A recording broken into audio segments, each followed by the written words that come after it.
Hello guys, welcome back. Today we will see the various statements are present in Python language. So one by one we will study about each statement in detail.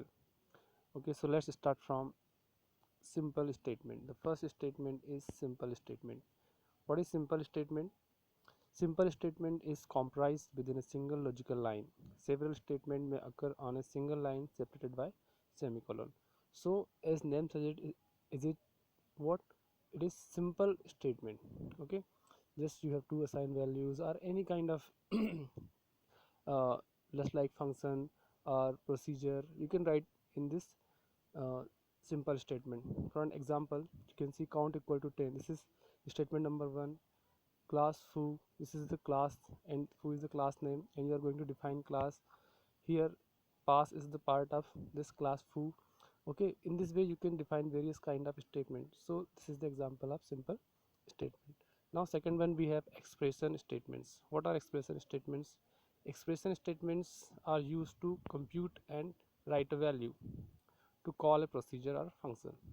Okay, what is the use of expression? Suppose you want to execute a function. Okay, then you can use expression kind of statement. In Python, procedure return the value none. Okay, it means when you execute procedure it will not return any kind of value. Other uses of expression statements are allowed and occasionally useful. For an example, in this example you can see the use of expression statement. Here we have I equal to int, in bracket there is a double quotation 10. Here double quotation 10 is string, it is not integer. Just keep in mind, whatever we will write into double quotation, that will be string. And now we are going to convert this string into integer by this int function. So this is the example of expression. So this is expression statement. Now we have third one, assignment statements. What are assignment statements? Assignment statements are used to uh, rewind names to value and to modify attributes or item of mutable objects. As you know that in Python there are two kind of object, mutable and immutable. Mutable object can be edit, you can assign different values, but immutable you cannot change. So suppose you want to change mutable object, then you can use assignment kind of statement. Suppose you want to assign any value in variable, then you can use count equal to 10. Here we are going to assign values. So such kind of statements are called assignment statements. Now fourth, we have augmented assignment statements. Augmented assignment is the combination in a single statement of binary operation and an assignment statements. What is the use of augmented? A binary operation. Okay, will use in binary operation. Now fifth one, we have annotate assignment statements. This is also kind of assignment. Annotation assignment is the combination in a single statement of a variable or attribute annotation and an optional assignment statement. So this is annotate assignment statement. Now sixth, we have assert statement. Assert statement are convenient way to insert debugging assertion into program. Suppose you want to debug assertion, then you will use assert statement. For an example, you can see this example, assert 5 less than 10, and here you will see assert true or false. So by using this example you can understand we use assert statement for debugging in program. Okay, so 7th point, we have the pass statement. What is pass statement? The pass is a null operation. When it is executed, nothing happens. Okay, when pass will execute, nothing will happen. Then it is useful as a placeholder when statement is required synthetically but no code needs to be executed, then we will use pass. I hope you understood what is the pass. You can, when it is executed nothing happens, it is useful as placeholder, it is used only for placeholder. When a statement is required synthetically, suppose synthetically there is a need of statement, then we will use pass, but no code needs to be executed.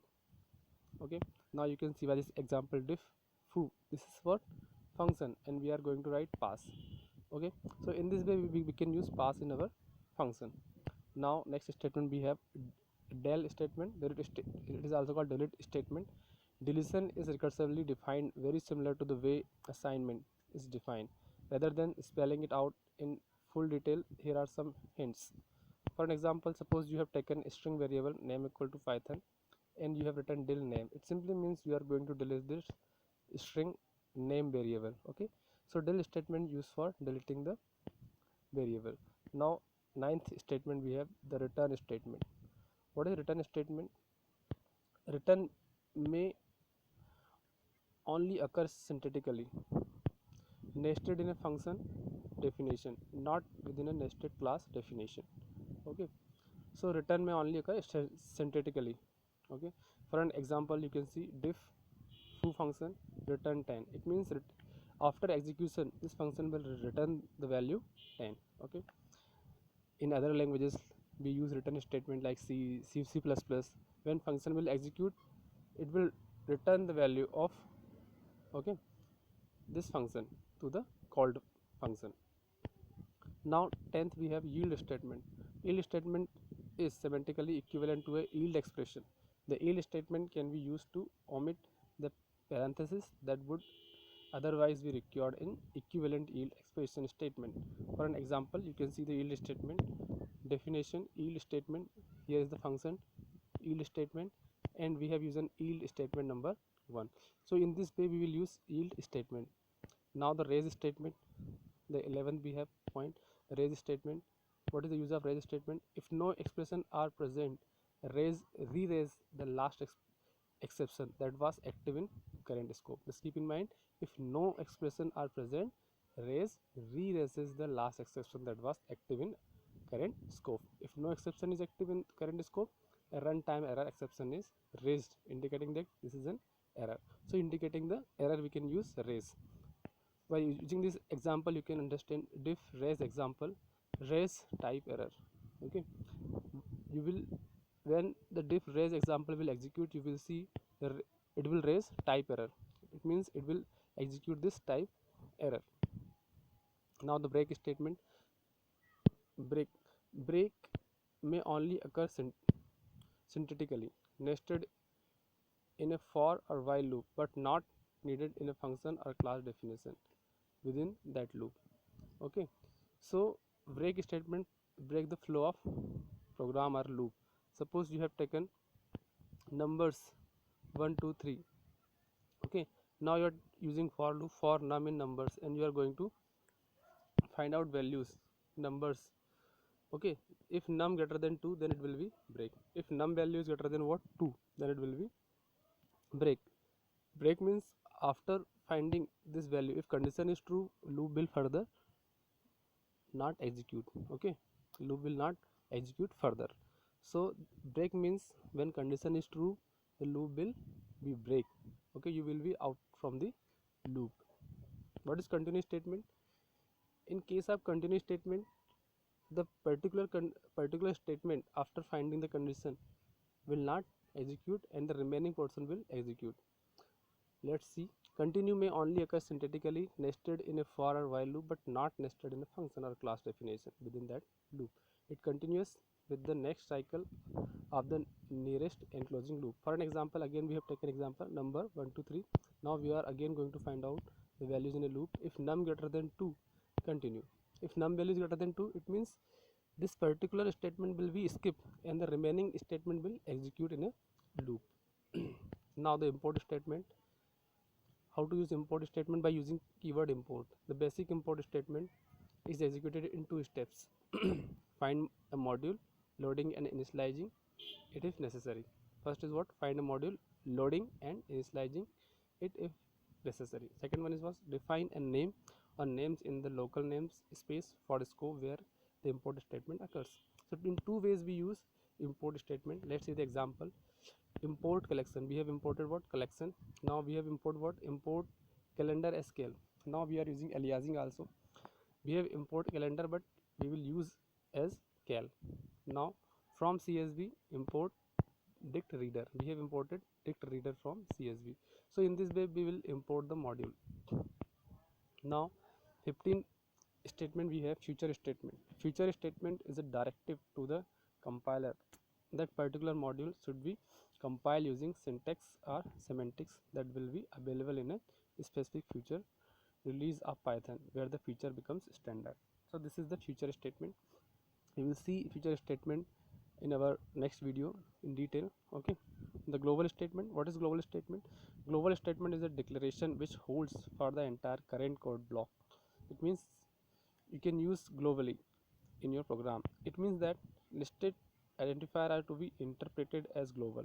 It would be impossible to assign to a global variable without global, although free variables may refer to globals without being declared global. Okay, so free variables may refer to global without being declared global. No need to declare global to the free variable. For an example, suppose you have taken a variable name Python and you are using the function diff global example.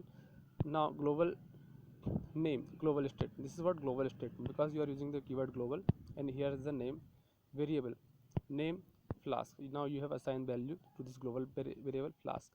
Suppose you are going to print the value print name, here the value will print. Now again you have taken global example function and print name, so print will execute. So this is the example of global statement. Now 17th point, we have the non-local statement, which is what? Not non-local statement. The non-local statement causes the listed identifier to refer to previously bound variable in the nearest enclosing scope excluding global. This is important because the default behavior for binding is to search the local namespace first. The statement allows encapsulated code to rebind variable outside of the local scope beside the global scope.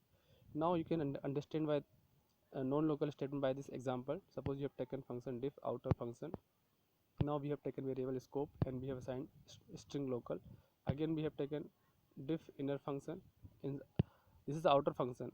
Inside this outer function we have taken another function called inner function. Now we have taken value non-local scope. Okay, this is non-local variable. Okay, now we are going to assign value scope non-local, and we have print scope. Okay, in this way we can assign use local, okay, statement. Now we have taken inner function, we are calling inner function, and we have written print scope and outer function. So in this way we can uh, understand the non-local statement. Okay, so this is over for statement part in Python. If you have any doubt in any kind of statement in Python, you can write into comment box. So thank you for watching.